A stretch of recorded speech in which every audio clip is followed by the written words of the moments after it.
हरियाणा में जाटों को आरक्षण के खट्टर सरकार के फैसले पर कोर्ट की रोक के बाद मामला फिर से गर्मा गया है। जाटों ने 5 जून से दोबारा आंदोलन छेड़ने का ऐलान कर दिया है, जिसे देखते हुए अभी से ही सरकार ने राज्य के कई जिलों में सुरक्षा बलों की तैनाती कर दी है। जाटों का आरोप है कि सरकार ने कोर्ट में सही तरीके से पैरवी नहीं की, जिस वजह से कोर्ट ने रोक लगा दी है। 5 की पंचायत में आज हम इसी मसले पर चर्चा करेंगे कि क्या गुंडागर्दी से तय होगा आरक्षण का मसला, और सवाल यह भी कि आरक्षण का पैमाना सिर्फ जाति ही क्यों। हमारे साथ तमाम मेहमान मौजूद होंगे इस चर्चा में शामिल होने के लिए। 5 की पंचायत में हमारे साथ इस चर्चा में शामिल होने के लिए कुछ खास मेहमान जुड़ चुके हैं, उनसे आपका परिचय करा दूं। हमारे साथ हैं जितेंद्र जैन जी, आरक्षण विरोधी हैं। पुष्पेंद्र चौधरी जी थोड़ी देर में हमारे साथ जुड़ेंगे। आलोक शर्मा जी स्पोक्सपर्सन है कांग्रेस के, साथ ही गोपाल कृष्ण जी स्पोक्सपर्सन है बीजेपी के। इन सबसे मैं चर्चा की शुरुआत करूं उससे पहले 5 की पंचायत का पहला सवाल क्या है वो देख लेते हैं। 5 की पंचायत में आज देखिए, क्या गुंडागर्दी से तय होगा आरक्षण मसला। हालांकि पहला सवाल का जवाब मैं पुष्पेंद्र चौधरी जी से लेना चाह रहा हूं, लेकिन अभी थोड़ी देर में हमारे साथ वो जुड़ेंगे। आलोक शर्मा जी, गोपाल कृष्ण अग्रवाल और जितेंद्र जैन हमारे साथ जुड़ चुके हैं। गोपाल कृष्ण जी, जाटों का यह आरोप है कि सरकार ने कोर्ट में तरीके से पैरवी नहीं की, इस वजह से कोर्ट में रोक लगी।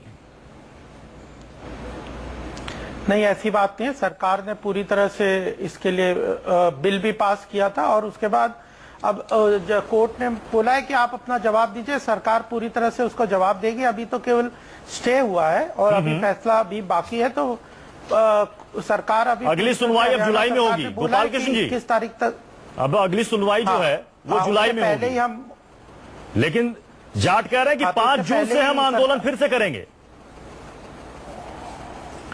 नहीं, वो तो इस कोर्ट के फैसला आने के पहले से ही कह रहे थे। वो तो 11 मई को ही उन्होंने जंतर मंतर में ऐलान, यानी सरकार भी जान रही थी, तो वो तो एजिटेशन करना चाहते हैं। यानी सरकार भी जान रही थी कि ये होगा। जाट जो जिस तरह से, नहीं, वो कोर्ट के फैसले से उसका मतलब नहीं, उन्होंने तो पहले से घोषणा कर दी है। और आप जो पिछली बार का जो हाल देखे तो उससे तो यह है कि वो एजिटेशन करेंगे, लेकिन सरकार ने पूरी तरह से तैयारी कर रखी है कि किसी तरह की वायलेंस ना हो, कानून अपने हाथ में ना लिया जाए। जहां तक हरियाणा गवर्नमेंट का ताल्लुक है, वो चाहती है कि जाटों को आरक्षण मिल जाए, इसीलिए उन्होंने बिल भी पास किया। लेकिन संविधान के तहत ही ये हो सकता है, इस संविधान के बाहर यही बात पुष्पेंद्र चौधरी जी से मैं समझना चाहूंगा। पुष्पेंद्र चौधरी जी, देखिए, गोपाल कृष्ण जी बार बार संविधान का हवाला दे रहे हैं, कह रहे हैं कि कुछ भी होगा तो संविधान के दायरे के अंतर्गत होगा। थोड़ा सा धैर्य आप लोगों को रखना होगा। आप लोग जो बार बार आंदोलन का ऐलान कर देते हैं, सड़कों पर उतर आते हैं, आगजनी करते हैं, उपद्रव करते हैं, उससे काम नहीं चलेगा, ऐसे आरक्षण नहीं मिलेगा। देखिए, जो जाट आरक्षण की मांग हरियाणा की थी, वो हरियाणा सरकार ने पूरी की थी, लेकिन उसमें भी हमारी मांग ये थी कि इसको शेड्यूल 9 में डाला जाए ताकि कोर्ट उससे इंटरफेरेंस उस पर ना करे। और हमें ये आशंका थी पहले भी कि इसी तरीके से ये कोर्ट में अटकने का काम किया जाएगा। मजबूत पैरवी की कमी मान लीजिए, जो मेरी जानकारी में आया है कि इन्होंने पैरवी तक नहीं की, वहां कैविएट तक दाखिल नहीं किया था इन्होंने। और दूसरी जो हमारी मुख्य मांग थी कि 8-9 राज्यों में जिसमें हम पहले से ही ओबीसी की सूची में शामिल है, उसमें हमें केंद्र में शामिल किया जाए। उस मांग पर आज तक केंद्र सरकार जो है भाजपा की है, उन्होंने क्या कदम उठाए, भाजपा के प्रवक्ता हैं वो बता देंगे आपको। और उसके अलावा जो हमारे मुकदमे कायम हो गए थे और जो जाटों के बच्चे शहीद हुए थे, उन मुद्दों पर भी हमारी चर्चा, और हमें यानी कि पुष्पेंद्र जी, जो सरकार ने यहां पर अधिसूचना जारी की, उस वक्त तो आप लोगों ने इसका स्वागत किया था कि चलिए एक अच्छी पहल है, अच्छा कदम है। आप लोगों ने आंदोलन भी वापस ले लिया था सरकार के इस आश्वासन के बाद। फिर उसके बाद देखिए अधिसूचना भी जारी हो गई, लेकिन अब जब मामला कोर्ट में गया, स्टे लग गई, तो आप फिर से कह रहे हैं कि सड़कों पर उतरेंगे। देखिए, हमने तब भी कहा था, मैंने अभी बताया कि उसको शेड्यूल 9 में डालने की हमारी मांग थी। जिन जाट लड़कों की शहादत हुई है, उनको मुआवजा देने की मांग थी। यानी कि आप ये कह रहे हैं कि ईमानदार कोशिश नहीं कर रही है बीजेपी? जी बिल्कुल। गोपाल कृष्ण जी जवाब दीजिए, ये कह रहे हैं कि ईमानदार कोशिश नहीं कर रहे हैं। केंद्र में तो कुछ किया ही नहीं गया। आपको ऐसा लगता है कि नियत में ही खोट है? देखिए, केंद्र में नहीं, क्या नियत में ही खोट है? मुख्य देखिए, नहीं पुष्पेंद्र जी, क्या नियत में ही खोट है? ईमानदार कोशिश तो तब होती है जब इंसान की नियत साफ हो। बिल्कुल ठीक कह रहे हैं आप। ये निश्चित रूप से इसी तरफ इंगित कर रहा है कि बीजेपी की ईमानदार कोशिश पर भी सवाल उठ गए, नियत पर भी सवाल उठ गए। नहीं, देखिए जो शेड्यूल 9 की ये बात कर रहे हैं, तो शेड्यूल 9 की जब स्टेट गवर्नमेंट से जब कुछ होगा उसको देखा जाएगा। अभी देखिए अल्टीमेटली अगर जाट गवर्नमेंट को डालना चाहिए डिमांड कर रहे हैं वो मान ली जाए। नहीं, क्यों देखा जाएगा? तो जो डिमांड कर रहे हो वो मान ले। और दूसरी आप इनकी डिमांड ये हो रही है कि कंपेंसेशन दे दो जो वायलेंस हुआ, दूसरे भी कह रहे हैं। तो अल्टीमेटली जाट को समझना चाहिए कि वायलेंस से या लॉ एंड ऑर्डर को अपने हाथ में लेने से सॉल्यूशन नहीं होता। अब इनकी डिमांड रिजर्वेशन से बढ़ के दूसरी हो गई, तो सारा एजेंडा और इशू अलग बात और एक रिपोर्ट भी आ गई। गलत बयान न दीजिएगा। रिजर्वेशन की मुख्य डिमांड है केंद्र में रिजर्वेशन की, उससे भी बड़ी डिमांड थी हरियाणा स्टेट में आपने दिया था, लेकिन केंद्र में आपने हरियाणा में दिया है क्या? उन्हीं हरियाणा के जाटों को केंद्र में मिलना चाहिए था, और बाकी तमाम राज्यों में जहां जाट बसते हैं वहां केंद्र में मिलना चाहिए था। और तमाम जो हमने मुआवजे की बात की, या देखिए कश्मीर में भी रोज पथराव होता है, वहां पर गोली नहीं चलती, वहां पर सीधे सीधे आपने गोली चला करके हमारे 18-20 लड़कों की शहादत हो गई। ये बहुत ही भर्त्सना वाला काम आप लोगों ने किया है। नहीं, देखिए ये जो सारा वायलेंस था, जो सारा हुआ, उसको तो जाट को भी समझना पड़ेगा कि ये वायलेंस से रिजल्ट नहीं आता। दूसरी बात, ये बात आप लेकिन ये भी मान लीजिए गोपाल कृष्ण जी, केवल डिमांड के आधार पे चाहती सरकार तो रोक सकती थी क्योंकि इनपुट सरकार के पास थे, लेकिन सरकार की मशीनरी ने सही तरीके से काम नहीं किया, इसलिए वायलेंस ज्यादा हो गई। 30 से ज्यादा लोग मारे गए, हजारों करोड़ रुपए की संपत्ति का नुकसान हुआ। आलोक शर्मा जी कुछ कहना चाहते हैं। आलोक शर्मा जी, जो काम बीजेपी सरकार ने किया, जो रिपोर्ट है वो आएगी, उस पर एक्शन नहीं किया। जाटों को आरक्षण दिया अलग से, यही काम आपकी सरकार ने भी किया था। मामला कोर्ट में फंसा। सवाल ये कि हल कैसे निकलेगा? बार बार सरकार अधिनियम अधिसूचना जारी करेगी और मामला जाकर कोर्ट में फंस जाएगा, जाट उतर जाएंगे सड़कों पर, हजारों करोड़ की संपत्ति का नुकसान होगा, लोगों की समस्या है जस की तस, वोट मिलेंगे। आलोक शर्मा, दो पहलू हैं इसके। पहला पहलू तो है कि आरक्षण के मुद्दे पर आरक्षण हमने भी दिया, हम भी चाहते थे जाट समुदाय को आरक्षण मिले, लेकिन हमारी सरकार और आने वाली सरकार बीजेपी की सरकार दोनों ही सुप्रीम कोर्ट के अंदर ये प्रूव नहीं कर पाई कि जातिगत आधार पर जाट जो समुदाय है उसको आरक्षण दिया जा सकता है। सुप्रीम कोर्ट ने उसको गिरा दिया। उसके बाद जिस तरह से हिंसा हुई हरियाणा के अंदर, हजारों करोड़ की सरकारी प्रॉपर्टी का नुकसान हुआ, और जिस तरह से वहां पर बीजेपी की सरकार के संरक्षण में पूरा वहां पर हिंसा आंदोलन चला। आज आप देखिए कि प्रकाश सिंह जी की जो रिपोर्ट आई है उसमें साफ कहा गया है कि तमाम अफसर जो हैं उसके लिए पूरी तरह से जिम्मेदार हैं। इसका मतलब बीजेपी हरियाणा की जनता को कहीं ना कहीं जाट वर्सेस नॉन जाट में बांटना चाहती थी, और उसको उसमें बांटने में सफल रहे वो लोग। पिछली बार तो 20% मांग रहे थे। नहीं, मैं समझता हूं कि हमारे समय में इस तरह का आंदोलन कभी भी नहीं रहा। धरने रहे, प्रदर्शन रहे, तमाम चीजें रही, लेकिन आर्मी को डिप्लॉय करना पड़े और वहां पर जो है जाट लड़के हिंसा जो कर रहे थे उनको मारा जाए, उनके ऊपर गोलियां चलाई जाए, सामाजिक तत्व वहां पर आए और सामाजिक तत्व वहां पर हावी हो जाए। सरकार ने जो आरक्षण का प्रावधान किया था उस वक्त कांग्रेस की नीयत और कोशिश ईमानदार थी।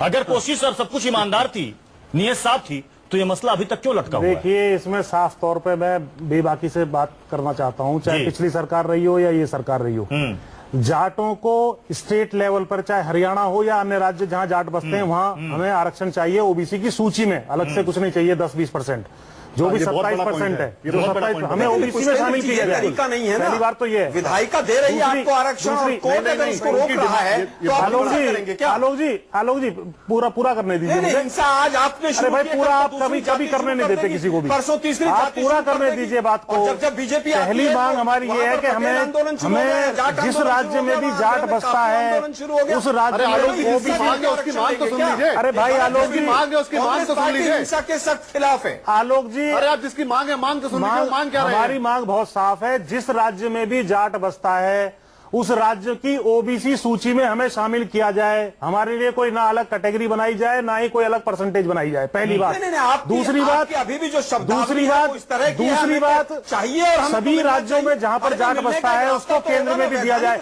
आप मेरी मांग को और बात को जनता तक पहुंचने नहीं देंगे, बीच में बोलते जाएंगे। मेरा निवेदन है, आप वरिष्ठ वक्ता है, आप बीच में बोलते रहिए। चलिए, मैं शांत हो जाता हूँ। तो हमें चाहिए, ये कौन सा तरीका है? अरे आप बोलने तो दीजिए भाई। चलिए जितेंद्र जैन जी, अब ये बताइए कि ऐसे में फिर हल क्या निकलेगा? देखिए, जाट ये कह रहे हैं कि आप हमें राज्य की सूची के साथ साथ केंद्र की सूची में शामिल कीजिए। और मुझे याद है कि पुष्पेंद्र जी पिछली बार भी हमारे साथ डिबेट में बैठे थे, उस वक्त आपने भी, जितेंद्र जैन जी ने, और आपने भी ये मसला उठाया था कि जब तक ये मामला नॉमिनी सूची में शामिल नहीं किया जाता तब तक बार बार कोर्ट में जाएगा और मसला फंसेगा। मैं प्रत्युष, मैं एक बात इनको बता दूं, जहां तक बात है, अगर जो अभी पुष्पेंद्र क्या नाम है, बीजेपी के प्रवक्ता ने कहा कि जाट शायद हिंसा से कोई समाधान नहीं निकलेगा, मगर ये बात भी सच है कि इसी आरक्षण की आग के अंदर कांग्रेस और बीजेपी के नेता आरक्षण के नाम पे वोट खोजने की कोशिश कर रहे हैं। इसलिए मैं ये कहूंगा कि देखिए, केसी गुप्ता कमीशन, जस्टिस केसी गुप्ता की अध्यक्षता में जो कमेटी हरियाणा में बटी थी, जो ओरिजिनल मांग थी कि जाटों को ओबीसी की सूची में शामिल किया जाए, जो ओरिजिनल मांग है, उस पर उन्होंने एक रिपोर्ट दी कि कहा कि ये मतलब इसको शामिल किया जाए। उस रिपोर्ट को पंजाब एंड हरियाणा हाईकोर्ट और उसके बाद सुप्रीम कोर्ट उसको गैर संवैधानिक करार दे चुके हैं, और जो बिल आया था उसे भी गैर संवैधानिक करार दिया गया। उसके बाद आज उसी रिपोर्ट के नाम पर, जिसको सुप्रीम कोर्ट क्वैश कर चुका है, उसी रिपोर्ट को आधार बनाकर जब दोबारा आरक्षण की घोषणा करी गई तो सबसे बड़ा धोखा जाटों के साथ था। इन्हें भी पता है वो सुप्रीम कोर्ट में टिकेगा नहीं। आप सुप्रीम कोर्ट जिस चीज को बेसिक स्ट्रक्चर का वॉल्यूशन करार देके असंवैधानिक करार दे चुका है, आप उसके ऊपर दोबारा ऑर्डिनेंस और बिल लेके आ रहे हैं, तो ये सबसे बड़ा अपने आप में एक जोक है। दूसरी बात, अब आते हैं कि इनकी मांग थी कि हमें ओबीसी के अंदर शामिल किया जाए। अब ये ओबीसी के एक अंदर आएंगे कि नहीं आएंगे, ये एक अलग बहस का मुद्दा है। मगर दूसरी बात जो है, एक सेकंड, जो हरियाणा पहले से ही 8 राज्यों में हैं, हम 8 राज्यों में पहले ही हैं, ठीक है ना। हरियाणा बैकवर्ड क्लास एक्ट के अंदर जो इनको 10% अलग से 5 ज्योतियों का आरक्षण दिया गया है, वो अब आरक्षण की सीलिंग को ले जाएगा 60%। और जिस 16(4) के अंदर ये आरक्षण दिया जा रहा है, दैट इज एनेबलिंग प्रोविजन। उसके अंदर किसी भी समुदाय को मांग करने का अधिकार नहीं है। और अगर जो और 16(4) में साफ साफ लिखा है कि किसी भी सूरत के अंदर, किसी भी परिस्थिति में 50% की सीलिंग को तोड़ा नहीं जाएगा। तो ये बातें होगी दो। अब तीसरी बात, आपको पता है संविधान के अंदर पंचायत का दूसरा सवाल क्या, वो भी देख लेते हैं। आरक्षण का पैमाना सिर्फ जाति क्यों? चलिए, आरक्षण का पैमाना 50% से ज्यादा आरक्षण नहीं हो सकता। हालांकि कुछ राज्यों में ऐसा प्रावधान है, लेकिन उसके लिए एक ठोस आधार देना पड़ता है कोर्ट के सामने भी। सवाल यह भी कि आरक्षण का पैमाना सिर्फ जाति ही क्यों? सबसे पहले मैं समझना चाहूंगा जितेंद्र जी आपसे।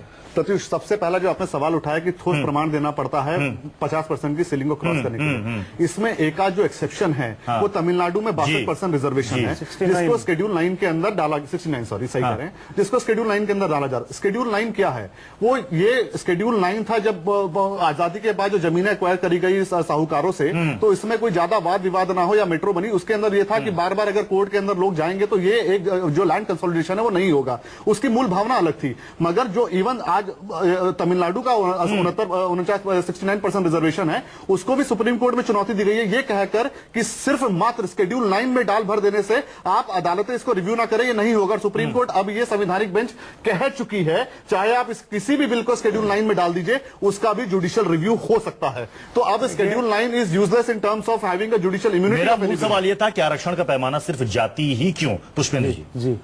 देखिए, पहले तो 16(4) वाली जो बात इन्होंने कही, 16(4) ये कहता है कि जिस जाति का सरकारी नौकरियों में एडिक्वेट पर्याप्त रिप्रेजेंटेशन ना हो, उसका रिप्रेजेंटेशन पर्याप्त करने के लिए आरक्षण दिया जा सकता है। उसमें 50% तो 30% की कोई बात नहीं है। बिल्कुल लिखा है 16(4), I can read it out. 16(4) आप I can read it out. There is मैं 16(4), 15(4) दोनों आपको पढ़ के बता सकता हूं, उसमें कोई दिक्कत नहीं। कहीं 50% का कहीं जिक्र नहीं है। पढ़ के सुनाता हूं, संविधान में जिक्र नहीं है। मैं आई कैन रीड इट आउट में जिक्र नहीं है। बिल्कुल जिक्र है 16(4)(b) के अंदर लिखा है। ये केवल बालाजी के केस में सुप्रीम कोर्ट ने तथाकथित रूप से 50% की सीमा लाद दी। सुप्रीम कोर्ट के हवा से थोड़ी लेके आएगा, वो भी संविधान के अंदर लेकिन सुप्रीम कोर्ट, लेकिन संविधान में कहीं पर भी नहीं मान रहे हैं कि सुप्रीम कोर्ट में, अरे यार, सुप्रीम कोर्ट का तो जो शाहबानो केस में फैसला बदल सकता है। सुप्रीम कोर्ट के फैसले को बदला जा सकता है। ये बताइए कि नौकरियों में जाटों का अनुपात 43% है, जमीन भी आप लोगों के पास अच्छी खासी है, फिर आप कहते हैं कि पिछड़े हैं। ऐसी ऐसे कई वर्ग, ऐसी कई जातियां होंगी जो मुख्यमंत्री हैं, जाट के आधार पर पिछड़ी हैं। देखिए, लोगों को भी आरक्षण नहीं मिलना चाहिए। ऐसा है कि जाट की आप जो 43% की कह रहे हैं, 2-3% तो कुल जाकर के जो है जाटों में ग्रेजुएट हैं, तो कहां से 43% वाली बात आ गई? पहली बात। और सारा ही यदि आप केंद्रीय सेवाओं में ए और बी ग्रुप को ले लें, सारी ओबीसी जातियों को ले लें, जिसमें जाट अभी शामिल नहीं है राजस्थान को छोड़ करके, उनकी रिप्रेजेंटेशन मात्र 8% है, 8% ओनली। आप कह रहे हैं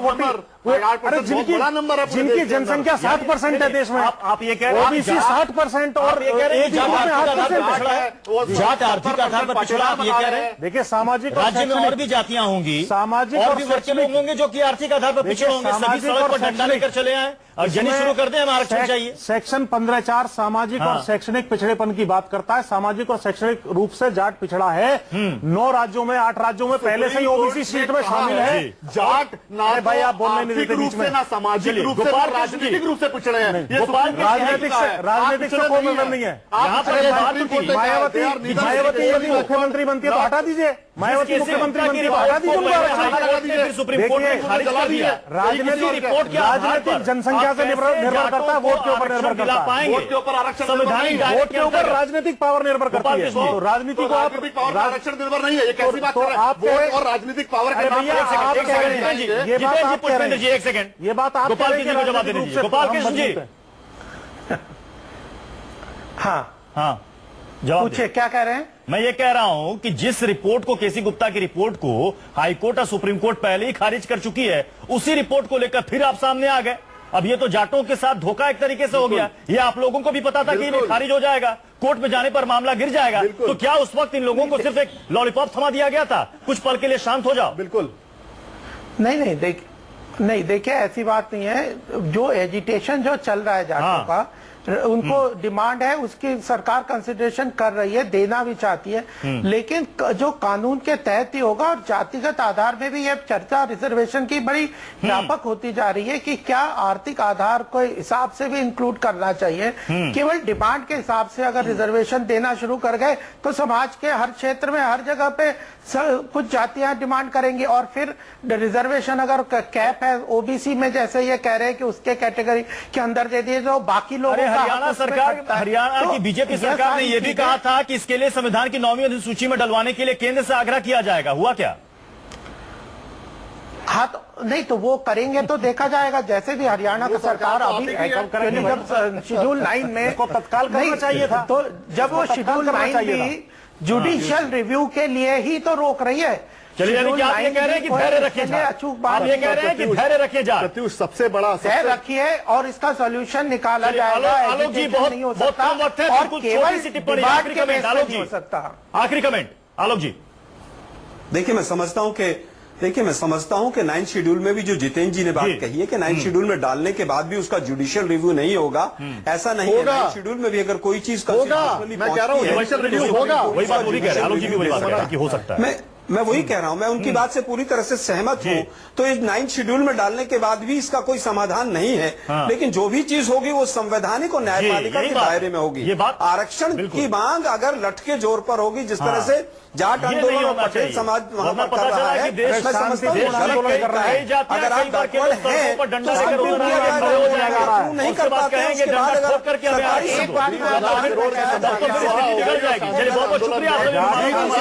अगर शामिल होने के लिए समय की कमी है, इसलिए चर्चा को यहीं पर समाप्त करना